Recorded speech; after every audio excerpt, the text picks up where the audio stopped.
everyone, welcome to Raja A Study Group. Today is Wednesday. I am Drishti and today we are going to discuss two very important schemes which have recently been launched by the Prime Minister of India. Both these schemes, Amrit Dharohar and Mishti. Amrit Dharohar and Mishti were launched in the Union Budget and recently they have been flagged off by the Prime Minister. Your one scheme is related to your wetlands and the other one is related to mangroves. Both are very important from your examination point of view because India is pushing for carbon neutrality. So दोनों में ही इसका बहुत important component है. What each scheme holds, let's discuss in detail. So there was a very good article in Mint. I have given you the source. If you want, you can read it from there, right? So let's get started. Why this was in news? This was in news basically to revive wetlands and mangroves. Prime Minister has launched two schemes. Amrit Dharohar is for wetlands and Mishti, Mangrove Initiative for Shoreline Habitats and Tangible Incomes. That is the full form of Mishti. Mishti is an abbreviation basically, right? So both of these schemes have been flagged off by PM. Now if we talk about Amrit Dharohar was announced again in Union Budget 2023-24. It was basically to protect vital wetlands. Wetlands जो एक significant role play करते हैं in maintaining your aquatic biodiversity. ये scheme है एक बहुत important part green growth initiative का, particularly green growth initiative का, which is one of the 7 priorities of the government of India, particularly focusing in this union budget. Now government इसमें aim कर रही है that we are going to mobilize local communities particularly so as to achieve sustainable ecosystem development through this initiative. Now let's see पहले wetlands काम कैसे करते हैं. So wetlands are basically soaking sponges, right? So जितना भी आपका rain water collect होता है, जितना भी ground water collect होता है, that also is a very crucial part of the wetlands. These are called the natural soaking sponges for water. Now see, यहाँ से ground water इकट्ठा हो रहा है, स्ट्रीम आ रही है, इधर से आपका ग्राउंड वाटर इकट्ठा हुआ, यहाँ पे ग्राउंड वाटर में जितना भी बैक्टीरिया होगा, जितना भी उसमें नेचुरल बैक्टीरिया होगा, because of the porosity it will break down जितने भी कंटामिनेंट्स होंगे आपके ग्राउंड वाटर के वो, right, then it will slowly dissipate into the underground areas and यहाँ पे सैचुरेट हो जाएगा जो आपका पीट स्टोर्स ऑफ वाटर है उसमें. यहाँ पे जितनी भी आपकी वेजिटेशन है ये उसको सपोर्ट करेगा एंड जो ओवरफ्लो होके प्यूरिफाइड वाटर की, सो नेचुरली अगर देखें this is a source of purification of water also. So clean water जो है वो आपका स्ट्रीम में बन के फिर आगे निकलता है एंड जितना एक्सेसिव वाटर है वो स्ट्रीम के फॉर्म में ओवरफ्लो कर जाता है. Rest of it gets stored here, जो आपका जितना एक्सेसिव वाटर है वो. सो टाइम एंड अगेन जैसे जैसे आपको ग्राउंड वाटर का यूजेज रहता है वैसे वैसे इसको यूज करा जा सकता है. But what has started happening recently is because of the concretization. Bangalore में क्या हुआ है, it was natural wetland. Now because what has happened is आपका वो पूरा area has been turned into a concretized jungle. उसकी वजह से the wetland has not been functioning properly and this is the reason हर साल वहाँ वाटर स्कैरिसिटी इतनी हो जाती है कि आपको बाहर से पानी का अरेंजमेंट करना पड़ता है. From the time, एक टाइम पे at a single point of time that particular area was water abundant, now it is water scarce. Now if we see function क्या क्या है wetland के, so it traps and filters sediments, nutrients and pollutants before they enter larger bodies of water. ये एक सबसे prominent role है wetland का.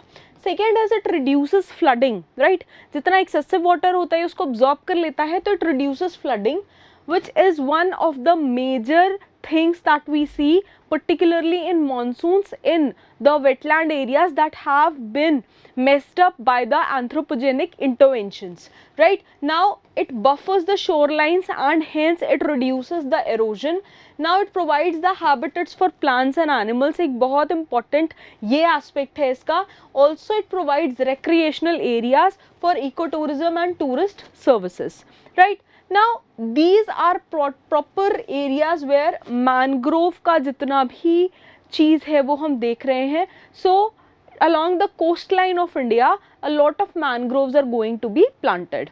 Now if we talk about Amrit Dharohar scheme, Amrit Dharohar scheme को design करा गया है to protect and promote optimal use of wetlands in India. Now government यहाँ पे aim कर रही है to achieve following objectives. क्या ऑब्जेक्टिव्स हैं through this initiative? We are going to increase biodiversity and carbon stock in wetlands, then we are going to promote eco tourism opportunities and income generation for local communities. Also we are going to highlight the critical role of wetlands and their preservation. Scheme का implementation कैसे देखा जाएगा? It will be implemented in next 3 years. Next 3 years में ये पूरी implement करेगी. Government is going to work with जो आपकी लोकल कम्युनिटीज़ हैं and we will develop sustainably surviving ecosystems. यहाँ पे we are going to promote optimal use of wetlands जिससे बायोडाइवर्सिटी इंक्रीज हो, कार्बन स्टॉक जो है आपका उसका कार्बन अब्जॉर्प्शन को हम लेवल रेज कर पाएँ एंड अगेन मीनवाइल लाइवलीहुड की जो अपॉर्चुनिटीज़ हैं, फॉर एग्जाम्पल इको टूरिज्म हो गया, टूरिज्म हो गया, इनकम जनरेशन हो गया, जो भी आपकी लोकल कम्युनिटीज़ हैं उनको भी एक मीन्स दिया जा रहा है ताकि वो इसमें इन्वेस्टेड रहें. Now in order to achieve these objectives government ने इन्वेस्ट करा है a large number of initiatives में, लार्ज रेंज ऑफ इनिशिएटिव्स में, such as wetland conservation and management of promoting ecotourism activities.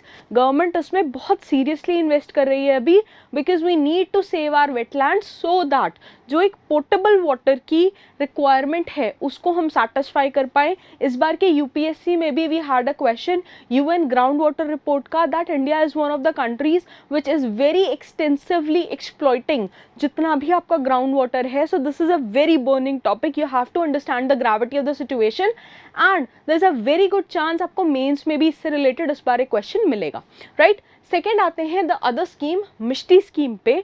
So union budget में ही मिष्टी scheme भी announce हुई थी. This is for mangrove plantation along the coast line. India has a coast line of around about this much kilometres, right. So India के लिए जो coast line वाला area है वो बहुत ज़्यादा इंपॉर्टेंट हो जाता है. एंड मिष्टी की अगर हम फुल फॉर्म देखें, this is mangrove initiative for shoreline habitats and tangible incomes. ये जो न्यू आपका प्रोग्राम है this will particularly aim at afforestation of coastal mangrove forest. ना सबसे पहले देखते हैं मैनग्रोव्स होते क्या हैं. So mangroves are salt tolerant plants. Usually अगर आप पानी में देखो, अगर आप प्लांट्स देखो, इवन यू कंसिडर हाइड्रोपोनिक्स, तो plants usually thrive and survive in fresh water, but mangroves are salt tolerant communities which are particularly found in tropical and subtropical regions, so subtropical intertidal regions, right. So India being a country which lies in tropics, it is abundant in mangroves, but recently ये notice करा गया है कि mangroves को बहुत हद तक eliminate किया जा रहा है just for the sake of economic perspectives, which is ultimately causing an imbalance in environmental cycle. We need to prevent that, we need to protect that. Now there are important refugees of coastal biodiversity, right. जितने भी cyclones आते हैं they are the first line of defense. Also their carbon absorption जो एक limit होती है, एक extent होती है, that is way more than जो मेनलैंड फॉरेस्ट होते हैं उनसे ज़्यादा, right. We are going to discuss everything in detail. Also with the threat of climate change and जितने भी फ्रीक्वेंट आपके ट्रॉपिकल स्टॉर्म्स आ रहे हैं, मैनग्रोव्स की जो डेवलपमेंट है वो बहुत ज़्यादा इंपॉर्टेंट है बिकॉज इंडिया की coast line is around about 7,500 kilometre and एक मेजर चंक जो एरिया है आपका that is covered by your mangroves. So if you see what ecosystem services mangroves provide, this is given by WWF and IUCN, so it is very important, ठीक है. This official snippet is given by WWF, ठीक है, World Wildlife Fund and IUCN. Now what they provide is they provide you wood for basically जो आपका timber है and fuel है उसके लिए. Then it gives you livelihood, ठीक है, eco tourism services etcetera etcetera. Fishing हो गई, श्रिम्प फार्मिंग हो गई, पर्ल फार्मिंग हो गई, छोटे छोटे एरियाज में it provides you livelihood. Then it also gives you mangrove ecosystem services. एक पर्टिकुलर इकोसिस्टम है जो वहाँ सर्वाइव करता है, थ्राइव करता है, whether it is seaweed, whether it is certain sort of minerals, तो ये वो भी प्रोवाइड करता है. Then also helps in climate regulation. इसके बाद it is the first line of defence आपके किसी भी टाइप के साइक्लोन्स में, right. So it gives you coastal protection. Also they help in water filtration, ठीक है, because they are salt tolerant, they absorb the excessive amount of salt. Also जो आपके toxic minerals होते हैं, टॉक्सिक एफ्लुएंट्स होते हैं which come from industrial discharges etcetera etcetera, right. तो ये उसको भी अब्जॉर्ब करता है. It provides you a very wide variety of tourism and tourism services, जहाँ से आपका रेवेन्यू जनरेशन होता है. And it is also a very important part in fisheries. So these are the areas where mangroves survive and thrive. If you talk about mangroves in India, तो India has about 4,992 square kilometers of mangroves, and this is the official data as per Indian State of Forest Report of 2021. Now mangroves of India की अगर हम बात करें, these are distributed across 9 states and 3 union territories, जिसमें से जो आपका waste Bengal है जिसके पास हाईएस्ट मैनग्रोव कवर है ऑफ 2,114 स्क्वायर किलोमीटर. सो आपकी इतनी जो कोस्टल लाइन है, कोस्टल शोर लाइन है, उसमें से अराउंड अबाउट इतना area it just belongs to West Bengal. Now Indian forest जो रिपोर्ट है ये भी पॉइंट आउट करती है there has been increase in mangrove cover from 4,046 kilometre in 1987 to 4,992 square kilometre in 2021. Increase रहा है, but considering the year gap 1987 से अगर हम 2021 की बात करें, तो ये जो टोटल इंक्रीज रहा है this almost amounts to the negligible amount. ठीक है, बहुत ज़्यादा स्क्वायर कवर हम इंक्रीज नहीं कर पाए हैं. And this is the reason government of India has introduced a specific scheme for mangroves, ताकि ये जो फिगर है इसको हम ड्रास्टिकली इम्प्रूव कर पाए. एंड अल्टीमेटली जो हमारी COP में INDC हैं, ठीक है, इंटेंडेड नेशनली डिटरमिन्ड गोल्स हैं, उसको हमने कमिटमेंट कर रखी है उसको टाइमली पूरा कर पाए. नाउ इसमें इम्प्लीमेंटेशन स्ट्रैटेजी क्या रहेगी?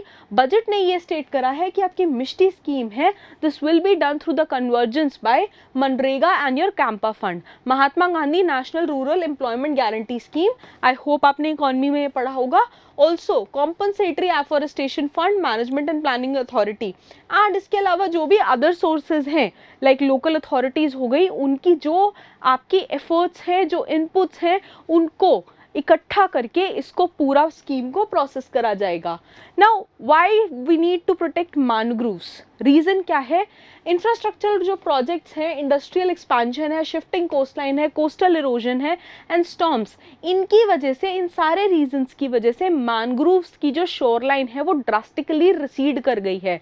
Between 2010 and 2020 around 600 square kilometre of mangroves were lost, which account for more than 62%, जिसमें से 62% was due to direct human intervention. Natural reasons की वजह से भी, स्टॉर्म्स की वजह से भी मैनग्रोव्स में लॉस आता है, but mainly it was due to human intervention. अगर हम बात करें इंपॉर्टेंस ऑफ मैनग्रोव्स की, so they basically comprise of trees and shrubs and they survive in intertidal water. सो एक बायोडाइवर्सिटी को आपकी रेगुलेट करते हैं, प्रमोट करते हैं. These are impeccable fishing grounds, जो आपकी सॉल्ट वाटर फिशेज हैं, पर्टिकुलरली जो अदर सी एरियाज़ हैं. फॉर एग्जांपल आपके मड क्रैब्स हो गए, श्रिम्प्स हो गए, ठीक है, छोटी छोटी स्मॉल फिश हो गई, यहाँ पे ये बहुत ज़्यादा थराइव करती हैं बिकॉज इंटरटाइडल रीजन है. ऑल्सो यहाँ पे से जो लोकल फिश फार्मर्स हैं उनको एक बहुत बड़ा output and source of livelihood मिलता है. That is why this is important. Also these are very important for carbon sink. Equally important, they hold up to 4 times amount of carbon as compared to forested ecosystems. इसके अलावा they act as cyclone buffers. Now cyclone buffer की अगर हम बात करें, particularly जो Amphan आपका recently cyclone आया था, उस टाइम जो major first line of defence, first line of protection offer करी गई थी, that was by mangroves. And that is the reason कि जो आपका टोटल डिस्ट्रक्शन है वो बहुत हद तक रिड्यूस हो गया था. अगर मैनग्रोव्स नहीं होते तो the destruction that was caused would have been way much. Right ना। अगर हम बात करें threat to mangroves, why are mangroves receding, पहला रीज़न सबसे बड़ा जो एंथ्रोपोजेनिक एक्टिविटीज़ है, जो मैन का इंटरवेंशन है, हम जो उसको डिस्ट्रॉय कर रहे हैं उसकी वजह से। Second is salt pan and aquaculture. Now ये भी बहुत ज़्यादा रिडक्शन डिस्ट्रक्शन कॉज कर रहा है। नाउ श्रिम्प फार्मिंग अलोन की वजह से around about 35,000 hectare of mangroves already destroy हो चुके हैं as per the official data. Now इसके अलावा अगर हम बात करें 40% ऑफ मैनग्रोव्स जो फार्मिंग होती है, फार्मिंग की वजह से around 40% of the mangroves they have been recently eradicated, particularly ताकि फार्मिंग के लिए एरिया बनाया जा सके। Now also see level rise की वजह से भी मैनग्रोव सर्वाइव नहीं कर पा रहे हैं and this is the main reason we need to save them. Now mangroves के लिए, वेटलैंड के लिए स्कीम तो निकाल दी गई है, बट just scheme निकाल देना is not enough. What we need to do, there are a certain ways in which this scheme could be effectively implemented and इसका maximum output निकाला जा सकता है। पहला क्या है, we need a contract based one time plantation which will happen under MNREGA and Campa alone।